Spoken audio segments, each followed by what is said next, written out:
with my mind on my money and my money on my mind. When he was describing Chinese investments and so forth. Candy, hold on a second. Mr. President, I'm still speaking. I'm sorry.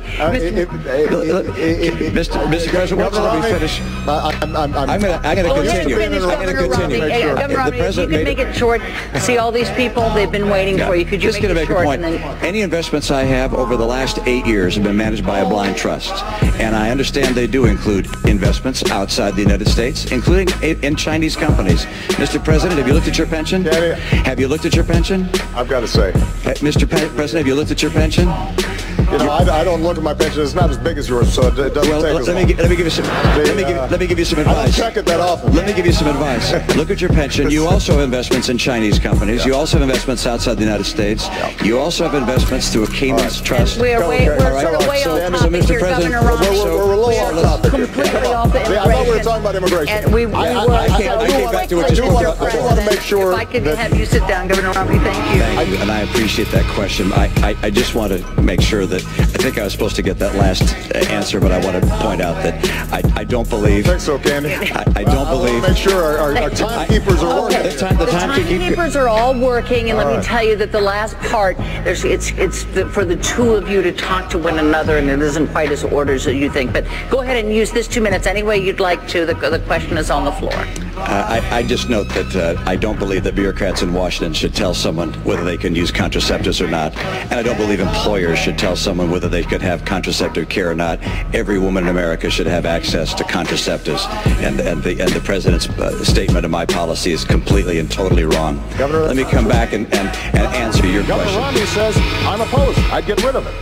That's not an energy strategy for the future, and we need to win that future. And I intend to win it as President of the United States. I got to move you along. And the next question is for you. He actually got the first question, so I get the last question, last answer on that one. Actually, in the follow-up, it doesn't quite work like that, but I'm going to give you a chance here. I promise you I'm going to. And the next question is for you. So if you want to, continue on, but I don't want to leave all these guys sitting here. Andy, I don't have a policy of stopping wind jobs in Iowa, and that they're not phantom jobs. They're real jobs. Okay. I appreciate wind jobs in Iowa and across our country. I appreciate the jobs in coal and oil and gas. I'm going to make sure that taking advantage of our energy resources will bring back manufacturing to America.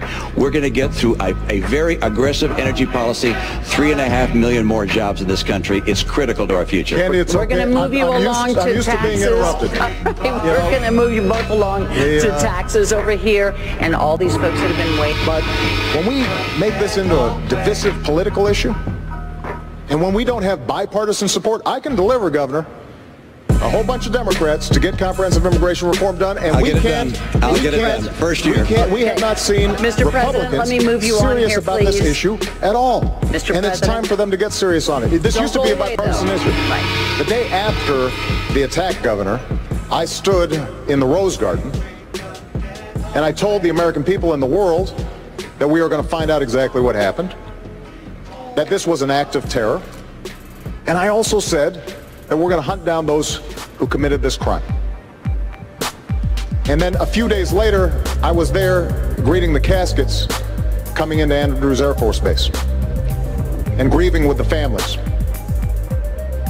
And the suggestion that anybody in my team, whether the Secretary of State, our UN ambassador, anybody on my team would play politics or mislead when we've lost 4 of our own, Governor, is offensive. That's not what we do. That's not what I do as president. That's not what I do as commander-in-chief.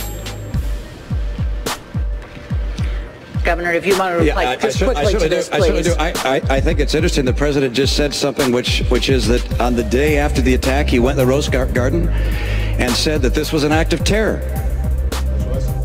You said in the Rose Garden, the day after the attack, it was an act of terror. It was not a spontaneous demonstration. Is that what you're saying? Please proceed, Governor.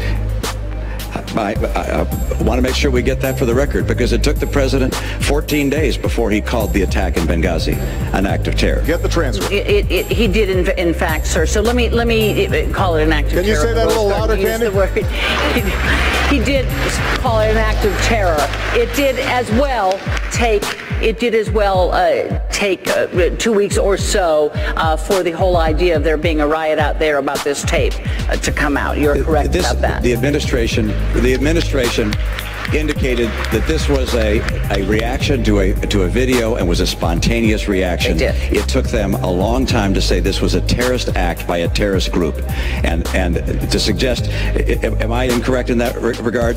On Sunday, your secretary, the ambassador of the United Nations went on the Sunday television shows and spoke about how this was a spontaneous reaction. I'm happy to have a longer conversation about foreign policy. Absolutely, but I want to move you on, and also people can go to the transcripts. Corporations are people, my friend. Not as closely as some of the most ardent fans, but I have some great friends that are NASCAR team owners. I'm not concerned about the very poor. We have a safety net there. I drive a Mustang and a Chevy pickup truck. Ann drives a couple of Cadillacs, actually. You a professional moron or just a gifted amateur? Somebody gonna be mad at you for screwing up their ride.